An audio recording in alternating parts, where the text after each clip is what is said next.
आज 2 दिवसीय स्वच्छ वायु संवाद के इस समापन समारोह कार्यक्रम में मंच पर उपस्थित राष्ट्रीय वायु गुणवत्ता आयोग के अध्यक्ष डॉक्टर MM कुट्टी जी,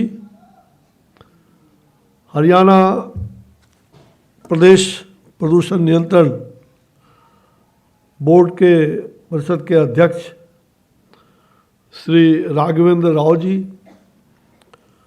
भारत सरकार वन पर्यावरण जलवायु मंत्रालय के अतिरिक्त सचिव श्री नरेश गंगवार जी, राष्ट्रीय वायु गुणवत्ता आयोग के सदस्य सचिव श्री अरविंद नोटियाल जी, उपस्थित यहाँ सभी संबंधित विभागों के, भारत सरकार के और विभिन्न राज्यों के आए हुए हमारे सभी पदाधिकारीगण, यहाँ मैं देख रहा हूँ विभाग के भी और अन्य राज्य सरकार, हरियाणा, उत्तर प्रदेश, दिल्ली, ऐसे कई प्रदेशों के NCR से जुड़े हुए सभी हमारे वरिष्ठ पदाधिकारीगण आए हैं। साथ ही शासन प्रशासन के अधिकारीगण होंगे और दिल्ली स्थित राष्ट्रीय राजधानी के जनप्रतिनिधिगण भी कल कुछ शामिल हुए थे, ऐसी जानकारी मिली। आज वो लोग नहीं हैं, तो दिल्ली, फरीदाबाद, गाजियाबाद, नोएडा और गुरुग्राम के नगर निगम के सभी अधिकारीगण जो इन 2 दिनों के कार्यक्रम में उपस्थित रहे हैं और पर्यावरण के क्षेत्र में राष्ट्रीय अंतर्राष्ट्रीय स्तर पर जो कार्य करने वाले ऐसे जो गैर सरकारी संगठन, उसके जो प्रतिनिधिगण हैं, ऐसे सभी मातृशक्ति और सभी हितधारक, मैं अपनी ओर से आप सबको इस 2 दिवसीय वायु गुणवत्ता के, स्वच्छ वायु गुणवत्ता के समापन समारोह के अवसर पर मैं शुभकामना भी दे रहा हूँ। इस सम्मेलन की सफलता के लिए बधाई भी देता हूँ और आयोजक मंडल ने जिस लगन के साथ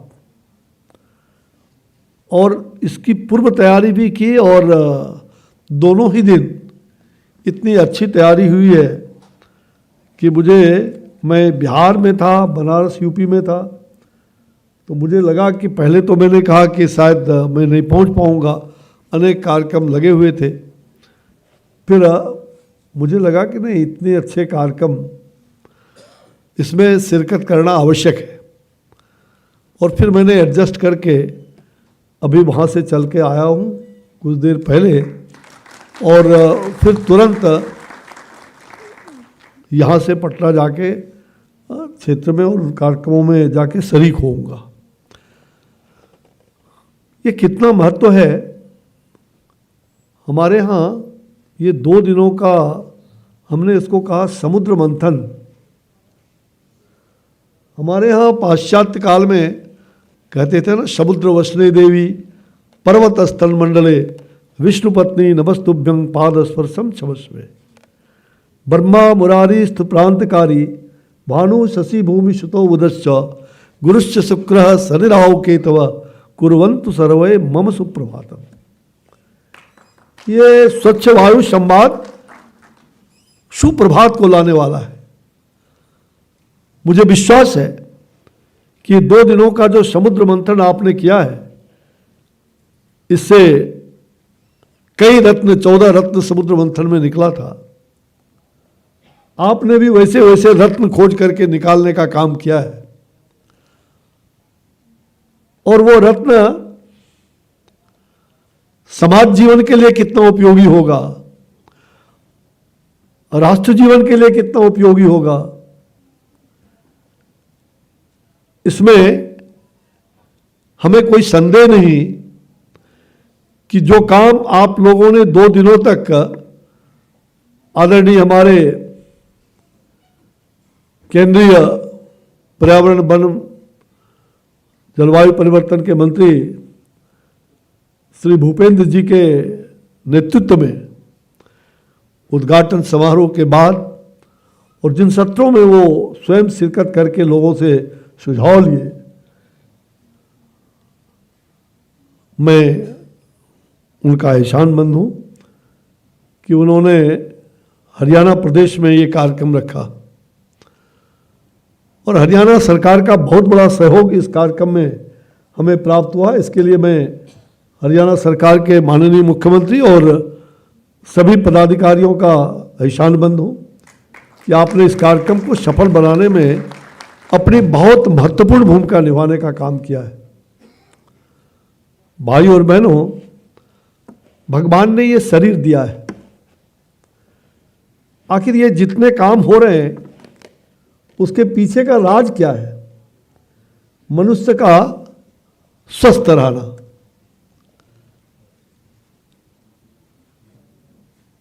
ये शरीर क्षिति जल पावक गगन समीरा पंच तत्व निर्मित या अधम शरीरा, ये 5 तत्वों से निर्मित शरीर है और अंत में पंच तत्व में ही ये विलीन हो जाता है। लेकिन ये पंच तत्व जो है,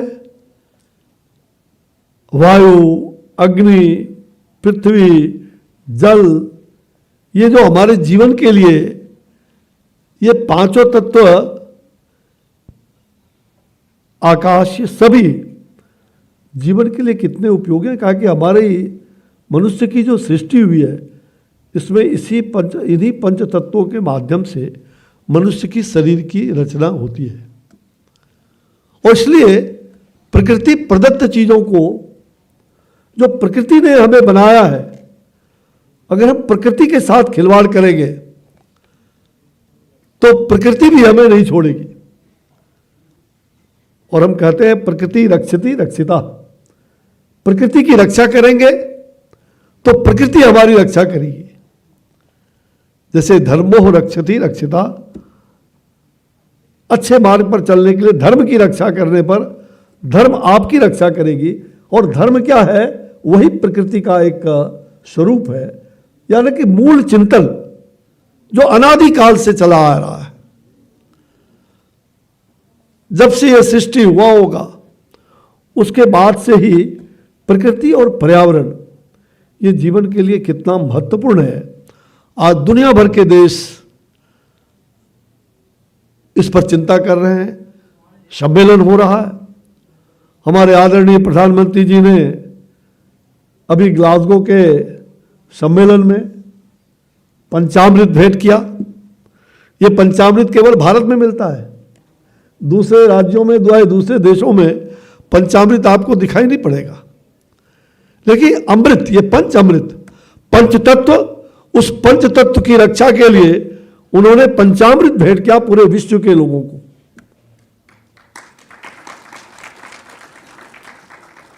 और आज ये ग्लासगो का सम्मेलन दुनिया भर में चर्चा का विषय बना हुआ है। आखिर ये पंच तत्व है क्या? आखिर ये पंचामृत क्या है? दुनिया में अगर शोध होगा तो ये शोध भारत के ऊपर होगा। हम अपने मूल बात को भूल जाते हैं। हमारी जो मूल संस्कृति है, हमारी जो सभ्यता है, हम अपनी सभ्यता और संस्कृति को अगर छोड़ेंगे तो हमको अनेक कष्ट होता रहेगा। और आज यही कारण है कि जिस प्रकार शहरों में बढ़ती हुई गंदगी, चाहे वो नगर निगम हो, निकाय हो, उस समय ये ठीक है कि मैं उसमें पुआल के द्वारा छौनी हो जाता था और एयर कंडीशन के रूप में वो काम करता था। बहुत ठंडा घर, पूस का घर ठंडा घर कहलाता था।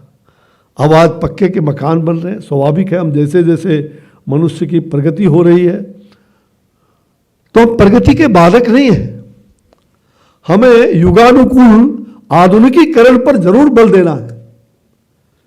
युग के अनुसार हम आधुनिकता को जरूर अपनाएं, लेकिन हम प्राचीनता को कभी ना छोड़ें। हमारी जो परंपरागत कई चीजें हैं उसको हमें अपनाने की आवश्यकता है। मैं देख रहा हूं यहां बहुत सारे साइंटिस्ट हैं, अपने जीवन में काफ़ी अच्छे अच्छे काम किए हैं आप लोगों ने, और मुझे जानकर बड़ा आश्चर्य हुआ कि आप लोगों के कल जो सभी स्टेक होल्डर्स और एनजीओ के जो सुझाव आए, जो आपने अपना योगदान दिया है, सचमुच हम सब लोगों के लिए, पूरे विभाग ही नहीं दुनिया भर के लोगों के लिए उपयोगी होगा, इसमें कहीं दो मत नहीं। भाई और बहनों,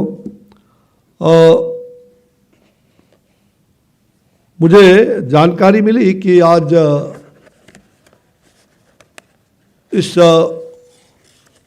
स्वच्छ वायु संवाद में जितनी भी चीज़ें आपने कल से लेकर आज तक का, हमारे नोटियाल साहब जी ने बड़ा विस्तृत ढंग से हम लोगों को समझाया, और मुझे लगता है कि कल मैं नहीं भी था तो लगभग 50% तो दिमाग में सारी बातें आ गई कल से और आज तक का।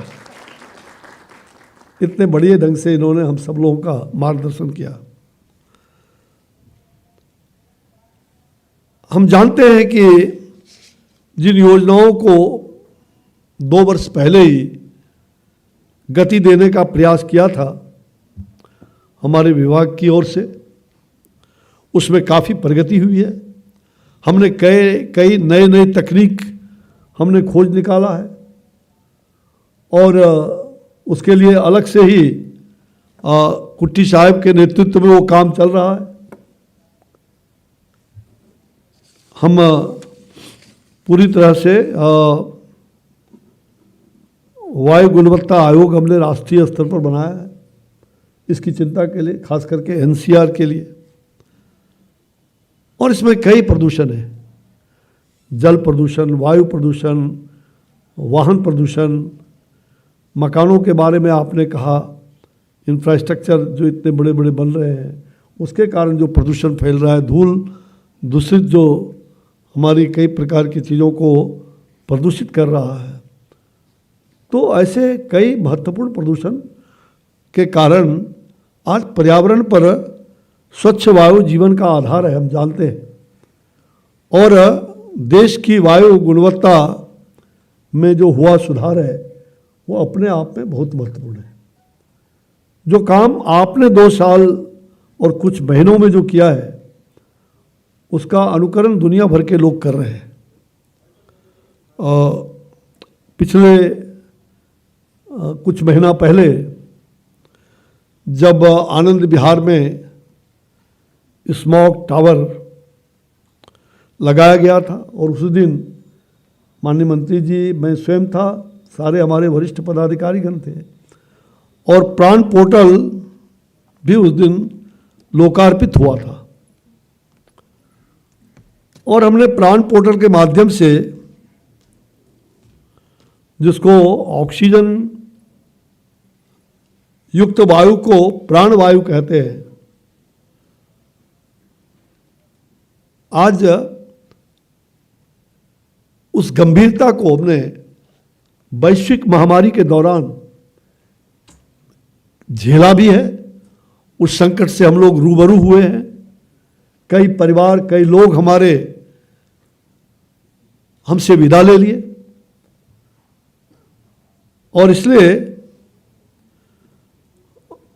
कहते हैं कि वायु नहीं है, हवा नहीं है, ऑक्सीजन नहीं तो प्राण नहीं। और ये बात हम लोगों ने महसूस किया है, और निश्चित रूप में अब देश में एक विचारधारा चल पड़ी है। क्योंकि वैश्विक महामारी हमारे लिए एक चुनौती बन करके आया, अभी भी हम उससे पूरी तरह नहीं निपट पाए हैं। प्रभु की कृपा से ये महामारी जल्द समाप्त हो, और महामारी भी जो है वो समय समय पर, ये ठीक है कि 100 वर्षों के बाद इतनी बड़ी महामारी हम सब लोगों को झेलना पड़ा, और महामारी भी प्रकृति का आरूप है। पहले के ज़माने में गोटी हुआ करता था, बड़ी माता छोटी माता, और उस समय भी आइसोलेशन होते थे घर परिवार में। नीम के पत्ते से, हमें मालूम है, हम देखा है हमने परिवार में उस चीज़ को, आप सब लोग समझते होंगे कि नीम के पत्ते धो करके, हाँ, नीम के पत्ते से बिछावन पर डालते थे, उस पर लोग सोते थे। तो ये काम पहले भी हुआ था। और मैं चूँकि धार्मिक आध्यात्मिक चीज़ों में हमारी रुचि रही है,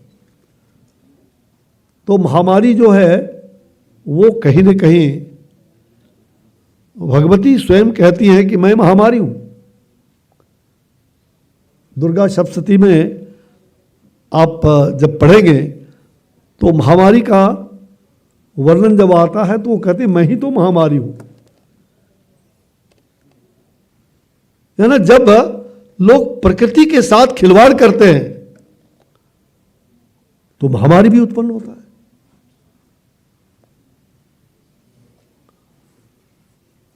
माफ करिएगा, मैंने प्रकृति के उस रुंदन को शायद यहां बैठे हुए लोगों में से किसी ने उसको सुना जरूर होगा, देखा हो सकता है होगा, झेला नहीं होगा। मैंने प्रकृति के उस रुंदन प्रकृति को रोते हुए उस केदारनाथ की त्रासदी में 2013 में 16, 17 जून, 18, 19 ये 4 दिनों तक अपने परिवार के साथ किस प्रकार से लाशों के ढेर में पड़े रहे मंदिर के गर्भगृह में। जो आवाज हो रही थी आज तक वो आवाज, और आज तक हम अपने आप को पूर्णतः नियंत्रित नहीं कर पाए हैं। हमारे परिवार के लोग 17 लोग गए थे, आधे लोग चले गए, आधे हम बच के आ पाए। 3 पीढ़ियां हमारी जा रही थी। और पता नहीं मुझे ये आभास जब मैं पर्वत पर चढ़ रहा था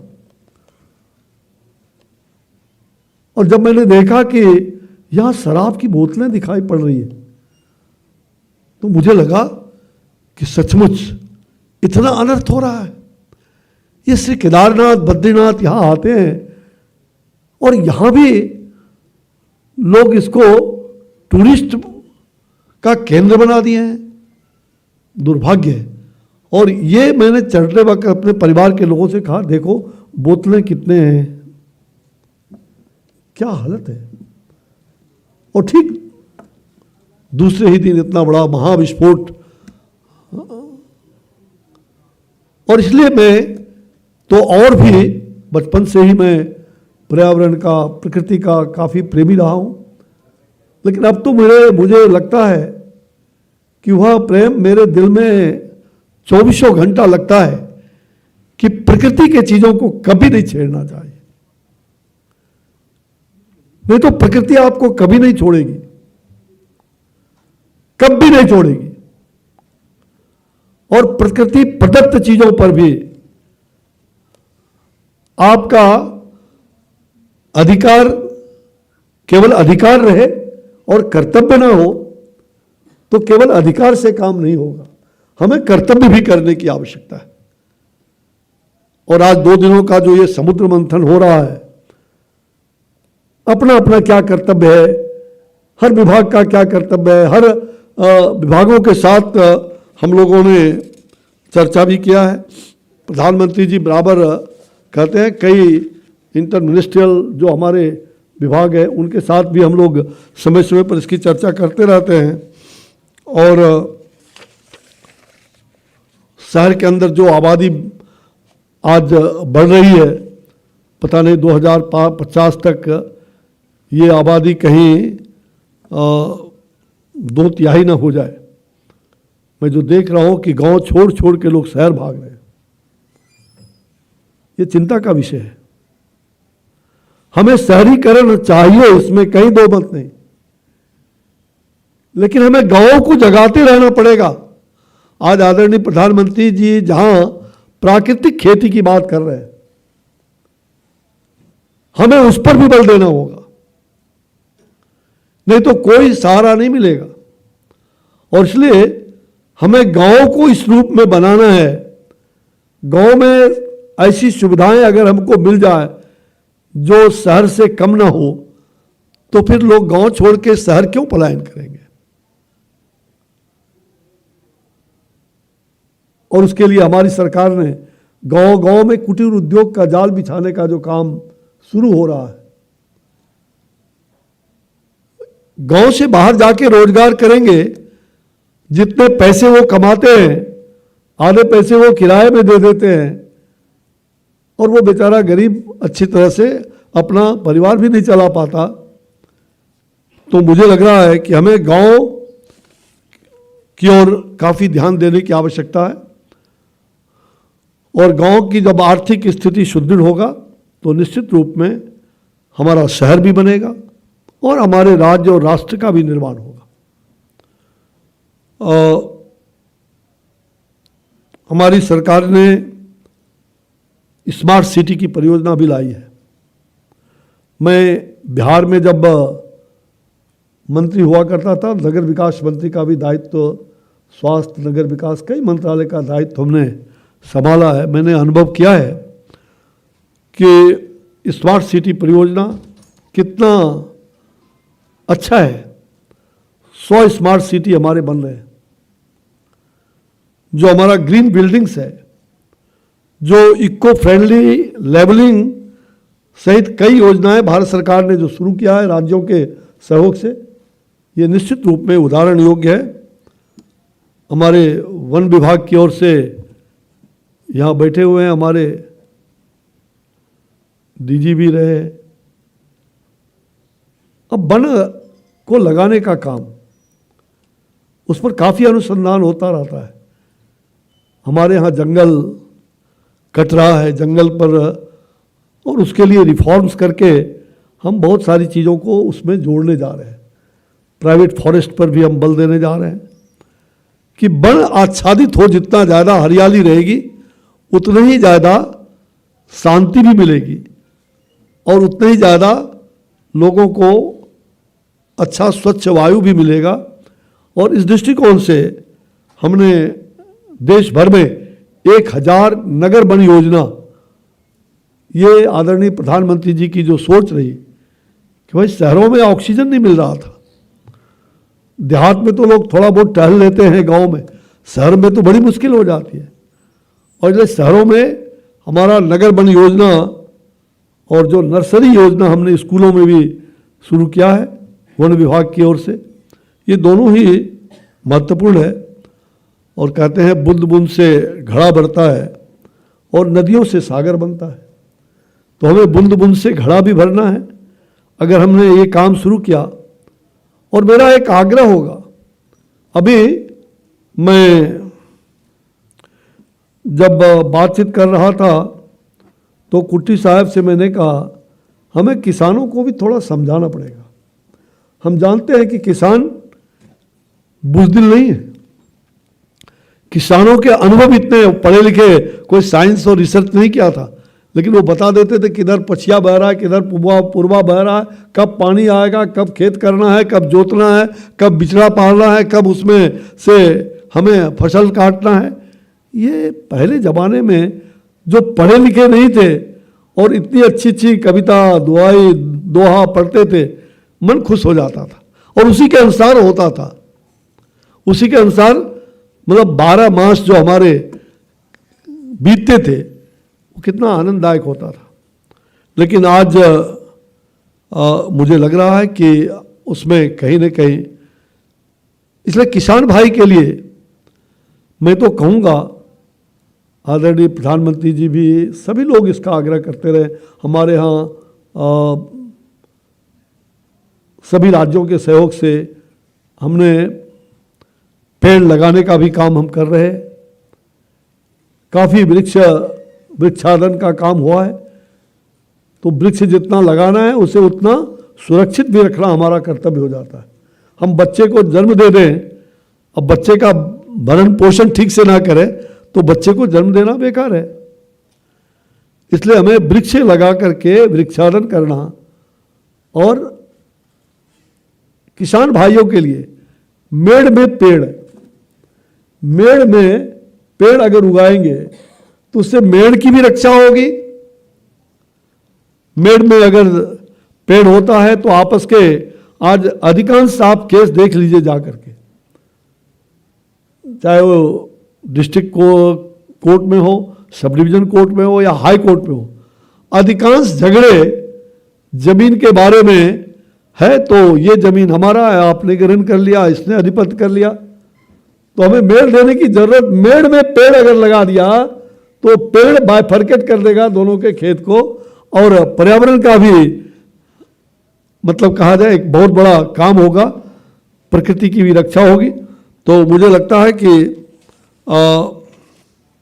ये आवश्यक है। और हमारे अगस्त महीने के 2021 में जहाँ तक राज्य संस्थाओं के द्वारा एनजीओ, राज्य प्रदूषण कंट्रोल बोर्ड और जितने भी वायु गुणवत्ता प्रबंधन आयोग की जो बैठकें हुई है, महत्वपूर्ण बैठकें, मुझे जानकारी मिली कि 12 से भी अधिक बैठकें आपने किया है, तभी तो आज इतनी अच्छाई की ओर आप आगे बढ़ रहे हैं। और प्रदूषण का दैनिक मॉनिटरिंग भी मेरे कमरे में, मैं जब पहला दिन अपने कमरे में आया तो मैंने कहा क्या है भाई, तो मैं समझने का प्रयास किया। पहले तो मुझे लगा कि ये क्या है, क्यों लगा रखा है, कहीं हमारे लिए कोई जांच एजेंसी तो नहीं बैठा रखा है। लेकिन मुझे जब बताया गया कि नहीं ये इतना अच्छा चीज़ है, तो मैं आने के साथ प्रयास करता हूँ कि उसको खुलवा के देखें कितने उद्योग कहाँ कहाँ कितना प्रदूषण बढ़ रहा है, कितना। तो ये जो मॉनिटरिंग का काम प्रतिदिन अगर होता रहे तो मुझे लगता है कि ये बहुत सफल होता है। तो और जैसा कि मैंने बताया कि अंतर मंत्रालयों का भी जो संयुक्त बैठकें होती रही है, और इस संवाद में खुले मन से आपने विचार रखे हैं, और ये विचार परस्पर सामूहिकता को पैदा करता है। सामूहिक विचार अपने आप में बड़ा ही उत्तम होता है। हमारे अच्छे विचार हो सकते हैं, लेकिन अगर उसमें हमने शेयर नहीं किया आपस में, तो विचार केवल और केवल आपका बन के रहेगा, वो सामूहिक जीवन में नहीं जा पाएगा। और इसलिए सामूहिकता से विचार करना, कलेक्टिव, जो बात आपने अभी कहा कि जो कलेक्टिव होता है, सामूहिक विचार होता है, वो कलेक्टिव रिस्पॉन्सिबिलिटी भी हमारी कायम हो जाती है। तो हमें सामूहिकता के साथ काम करने का, सहकारिता के साथ काम करने का। ओम सहना भवतु सहनौ भुनक्तु सह वीर्यं करवावहि तेजस्विनावधीतमस्तु मां विद्विषावहि। ओम शांति शांति शांति। मिल के चलें, मिल के रहें, मिल के अपने परिवार, समाज, राज्य और राष्ट्र जीवन को आगे बढ़ाने में हम काम करेंगे तो हमें शांति मिलेगी। ओम शांति। तो आज हमारे संवाद को मीडिया कर्मियों ने भी बहुत महत्व दिया है। मैंने देखा समाचार पत्र में भी, सोशल मीडिया में भी काफ़ी, कल से आज तक काफ़ी सोशल मीडिया में भी काफ़ी अच्छा आया है। और अभी मैं चर्चा कर रहा था कुट्टी साहब से कि भाई ये पराली का जो समस्या है, मैं जानता हूँ आज कई विषयों पर आप लोगों ने समुद्र मंथन किया है, कल और आज में सारे विषय आ गए हैं, और पराली पर राजनीति भी बहुत होती है, बड़ी राजनीति होती है। और पार्लियामेंट जब उस समय वो सेशन में रहता है तो भयानक भयानक प्रश्न आते हैं, और पराली पर बहुत खुशबूदार राजनीति होता है। बड़ा राजनेताओं को बड़ा आनंद लगता है कि हम सरकार को घेर रहे हैं। मुझे लगता है पराली का प्रयोग खेत में हो, इसके लिए पूषा का जो संस्थान है किसानों के साथ काम कर रहे हैं, कई संस्थान इस पर शोध कर रहे हैं। मेरा जो छोटा सा अनुभव है, मैं नो साइंटिस्ट हूँ, लेकिन मुझे वो अनुभव है, मैंने शेयर किया है, और शायद उस पर काम भी बड़ा हो रहा है। मैंने कहा ये पराली का कोई समस्या ही नहीं है, ये समस्या राजनीति से प्रेरित होकर के मानव निर्मित हो गया है। माफ करिएगा, इसको अन्यथा ले लेना, हमारे मीडिया के भाई कोई दूसरे रूप में उसको नहीं छाप देना, नहीं तो कल होकर के मेरा 12 बजना शुरू होगा। मैं जो मेरे मन में सच्चा है वो अच्छा हो सकता है, वो मैं आपके सामने रख रहा हूं। और चूंकि मैंने प्रयोग के रूप में भी किसान का बेटा हूं और मैंने किसानी किया है, खेत और खलिहान में भी देर रात तक और रात भर खेत का जोगवारी भी किया है, खेतों में धान चुनने का भी काम किया है, रोपा का दिन हो रोपने का भी हमने उसमें सहयोग किया है, बिहन बुनने का भी काम किया है। इसलिए मुझे किसानी भी मालूम है और बचपन का खुशहाली भी मालूम है कि कितना बचपन सुंदर हुआ करता था। अब आज हम भूल गए उसको। अब आज पराली को थोड़ा पंजाब और इधर राजस्थान और हरियाणा में कुछ इसकी समस्या है, लेकिन हमारे बिहार में जाइए बहुत कुछ समस्या पराली को लेकर के बहुत कम है। बंगाल में जाइए वहाँ भी उस हिसाब से कम है। अब यहाँ पर कई फसल हो रहे हैं। कुट्टी साहब ने कहा कि भाई पहले तो गेहूँ होता था, अब धान भी होना शुरू हो गया, 3-3 फसल लोग करते हैं। अच्छी बात है, हमारे किसान जितना फसल कर सके, रत्न गर्भा है हमारी धरती, तो उससे कई फसल हम पैदा कर लेते हैं। लेकिन पराली का जो वैज्ञानिक पक्ष है, हमसे ज़्यादा विज्ञान के लोग जानते होंगे। जब धान कटाई होता था और धान कटनी करने वाली हमारी माता बहन ज़्यादातर खेतों में दिखाई पड़ती थी, तो मैं बचपन में खेतों में जब जाया करता था तो पूछता था कि इतना क्यों छोड़ देते हो, उसको और नीचे से नहीं काट सकते? तो लगभग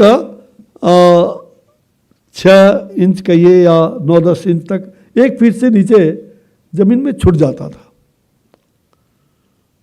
मुझे याद है उस बचपन का। उन्होंने उस जो हमारे मजदूर थे उनका नाम था लाले बाबा।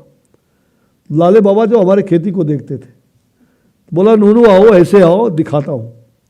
और मुझे बुलाया और उसके नीचे से खोद करके तो जोंक, जिसको कहते हैं ना, जोंक निकाला, छोटे छोटे इंसेक्ट्स। बोला ये हमारे फसल की रक्षा करता है, फसल को उर्वर बनाता है। अब आज का साइंटिस्ट छोड़ दीजिए, इतना शोध करके इतना पढ़ के, वो बेचारा लाले हरिजन ने तो कोई साइंस नहीं पढ़ा था और उसने मुझे बचपन में सिखा दिया और वही बात मुझे आज तक दिमाग में घुसा हुआ है। लाले बाबा ने जो मुझे सिखाया है उसको मैं जीवन भर नहीं भूलूं। और इसलिए मुझे लगता है कि जो छोटे छोटे कीटाणु हैं, कीट पतंग है, उसका महत्व फसल के बारे में कितना अधिक है।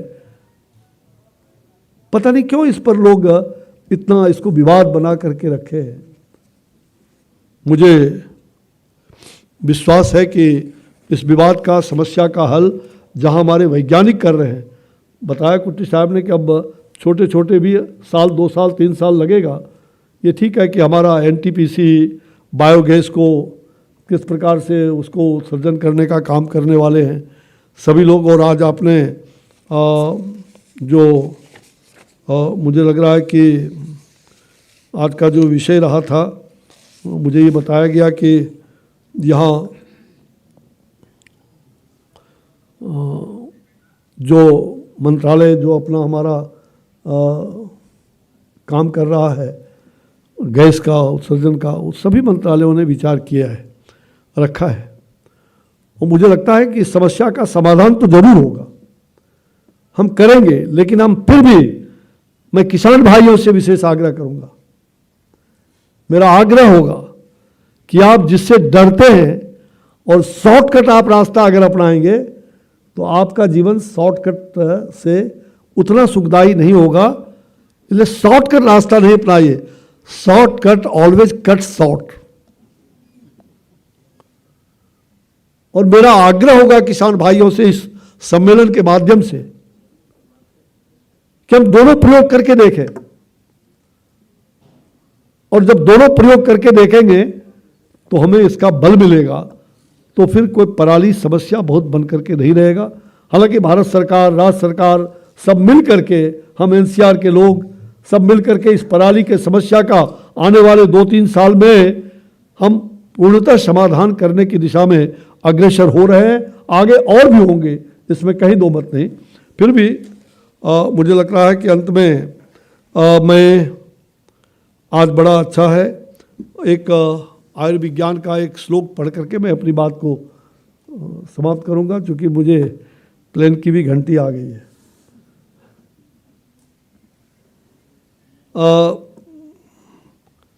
प्रदूषण से बचना बचाना है, अपने कर्तव्य से चेतना जगानी है, जन जन अपने वक्तव्य से जन जन में चेतना जगाइए।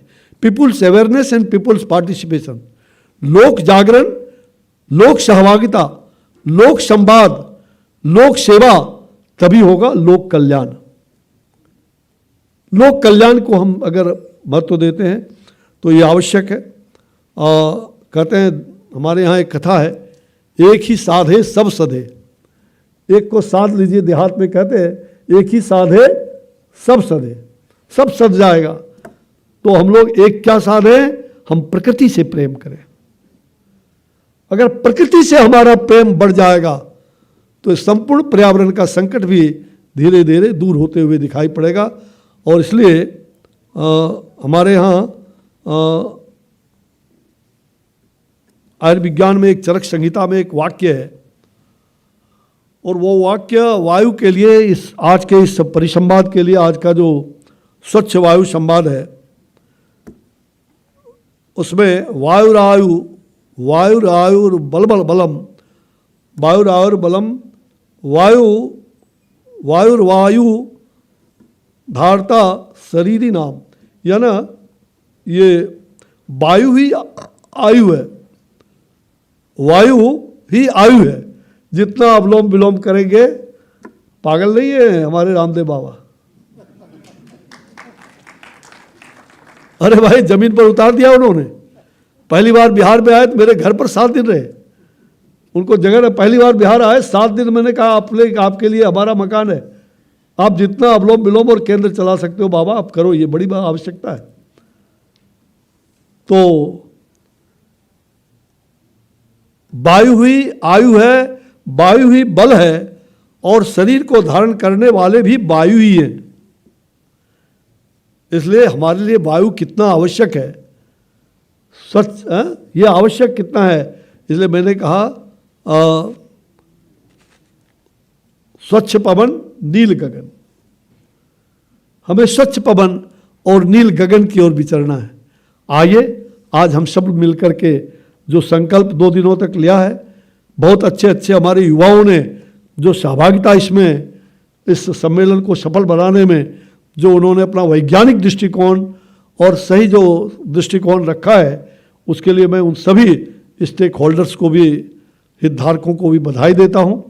और आप जितने पार्टिसिपेंट्स 2 दिनों तक आप सब लोगों ने इसको मंथन करके जो चीज़ इसमें से गूढ़ रहस्य निकाला है, उसका उपयोग हमारे विभाग के माध्यम से जरूर होगा, मैं इसका विश्वास दिलाता हूं।